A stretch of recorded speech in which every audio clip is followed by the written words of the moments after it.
할렐루야, 성도 여러분 반갑습니다. 10월 29일 금요일 말씀 묵상입니다.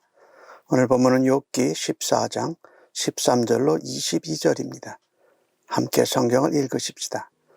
주는 나를 수월에 감추시며 주의 진노를 돌이키실 때까지 나를 숨기시고 나를 위하여 규례를 정하시고 나를 기억하옵소서.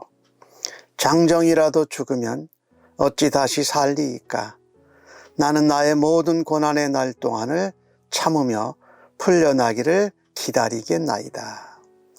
주께서 나를 부르시겠고 나는 대답하겠나이다. 주께서는 주의 손으로 지으신 것을 기다리시겠나이다. 그러하온데 이제 주께서 나의 걸음을 세시오니 나의 죄를 감찰하지 아니하시나이까? 주는 내 허물을 주머니에 봉하시고 내 죄악을 싸매시나이다. 무너지는 산은 반드시 흩어지고 바위는 그 자리에서 옮겨가고 물은 돌을 닳게 하고 넘치는 물은 땅의 티끌을 씻어버리나이다. 이와 같이 주께서는 사람의 희망을 끊으시나이다. 주께서 사람을 영원히 이기셔서 떠나게 하시며 그의 얼굴빛을 변하게 하시고 쫓아보내시오니 그의 아들들이 존귀하게 되어도 그가 알지 못하며 그들이 비천하게 되어도 그가 깨닫지 못하나이다. 다만 그의 살이 아프고 그의 영혼이 애곡할 뿐이니이다. 욥은 극심한 고통 가운데 있습니다. 사람이 극심한 고통과 상황 가운데 있게 되면 우리의 삶이, 우리의 인생이 허무하구나, 또 그리고 굉장히 짧구나, 유한하구나 라는 것을 절감하게 됩니다.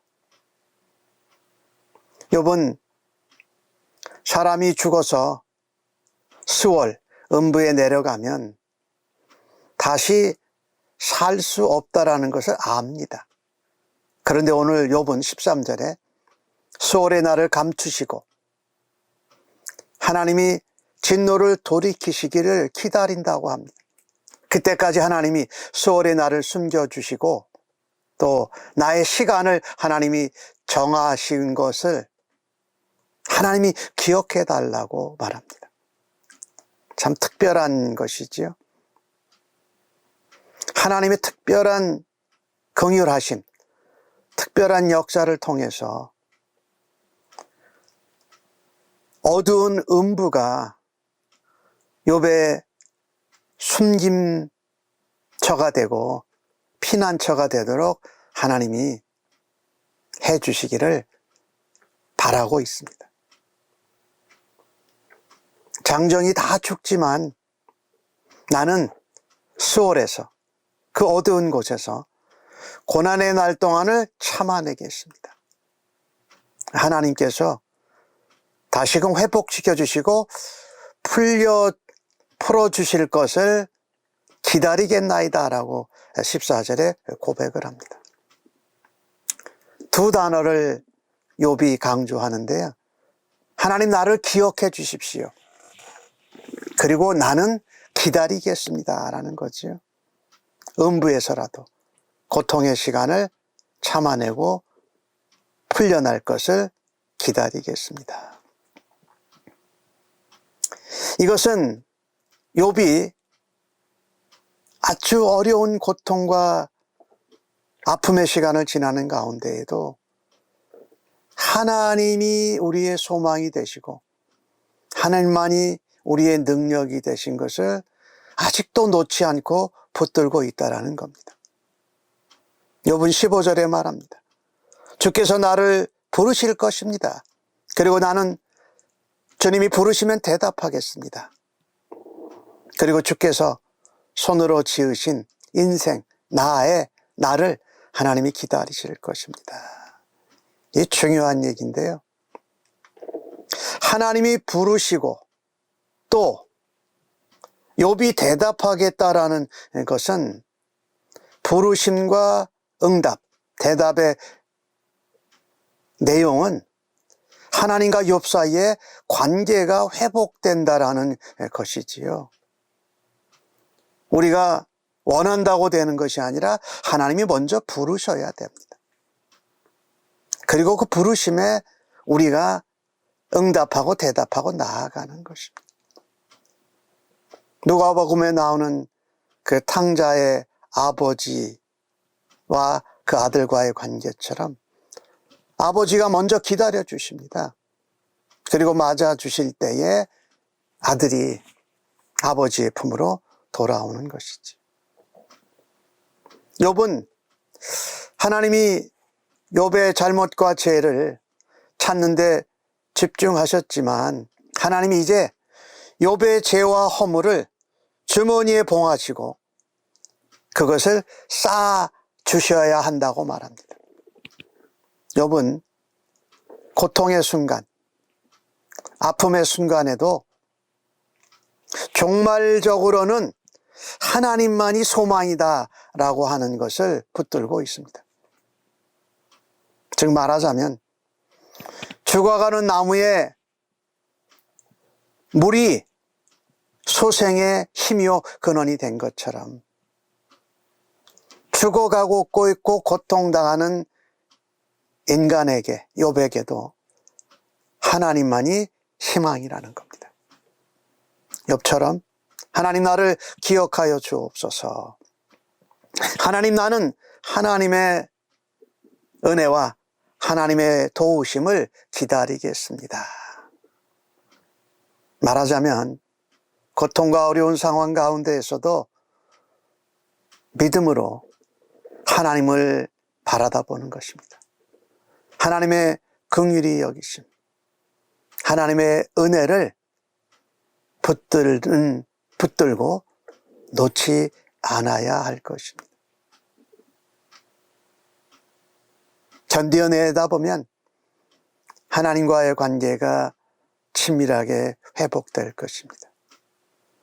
극심한 고통 가운데에서도 놓지 말아야 될 것은 부활의 소망입니다.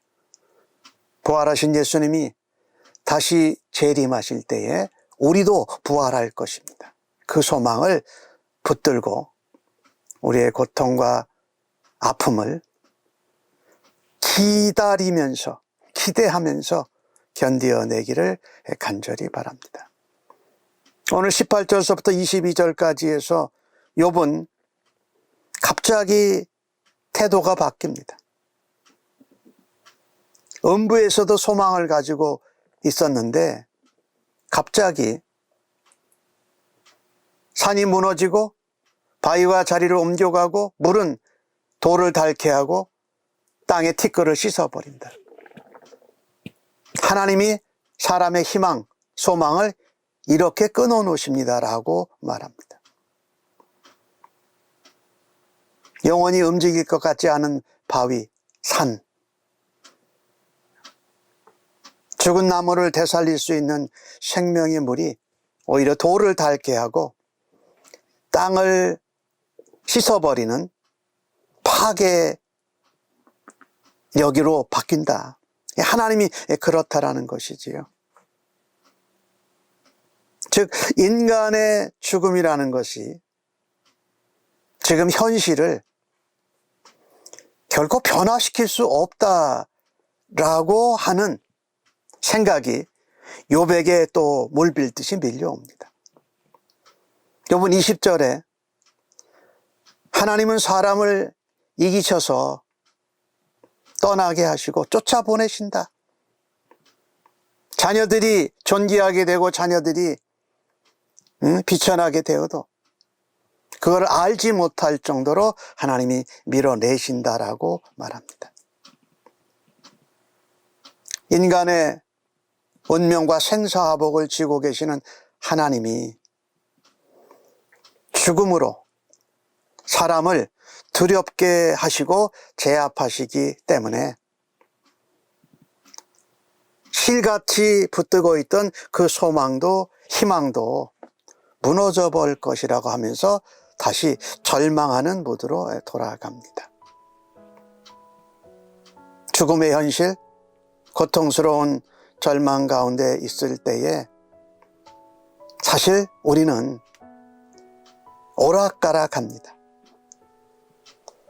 하나님 밧줄 소망을 붙들면 모든 것이 될 것 같다가도 사실 죽음의 현실 가운데에서 그것을 다시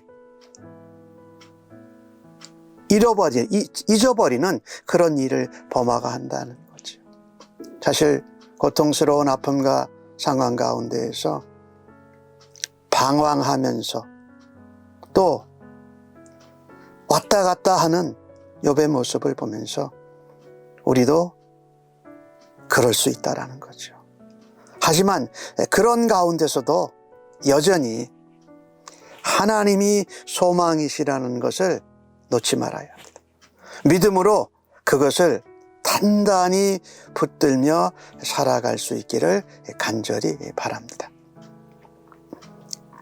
음부에서도 소망을 가졌던 욥의 모습, 그러나 다시 흔들리고 있는 욥의 모습이 고통 가운데 있는 나의 모습일 수 있다는 것을 우리가 기억하면서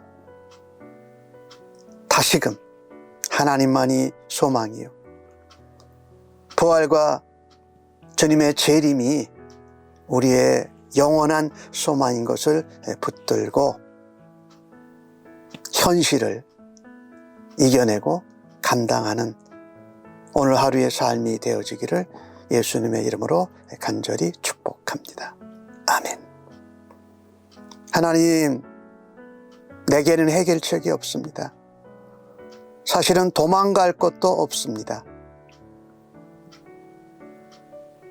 그러한 현실 속에서 오직 주님만이 나의 피난처가 되시고 나의 요새와 산성이 되심을 믿습니다. 고통 가운데 흔들리고 아파하고 신음하는 소리가 하나님께 감사하고 하나님을 기쁘시게 하는 찬송이 되게 하여 주옵소서. 절망 가운데 아파하고 흔들리고 방황하는 가운데 나오는 탄식이